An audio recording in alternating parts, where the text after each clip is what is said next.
This man had been trapped in the desert for 5 days and nights. Just as he was about to despair, he suddenly discovered a house in the valley below. He immediately climbed down using a ladder on the cliff. Little did he know, this decision would haunt him for the rest of his life. Soon Jack reached the wooden cabin.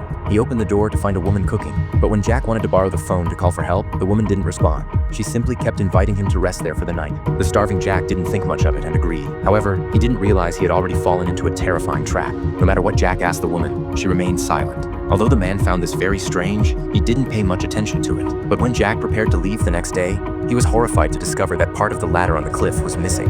This made Jack realize the seriousness of the situation. So he found the woman again to inquire, but she said it might have just been borrowed by a neighbor and would probably be returned tomorrow. But Jack knew clearly that in this desolate desert, there couldn't possibly be any other neighbors. Seeing that the woman couldn't provide him with any help, Jack began trying to save himself. He grabbed some tools and started climbing the steep cliff, but then a hen suddenly fell from above. Jack was so startled by this that he fell back down. Just as the man was sinking into deep despair, he suddenly noticed a pair of siblings on top of the cliff. Jack called out to them for help like they were his lifeline, but they asked the man whether he liked his father or mother.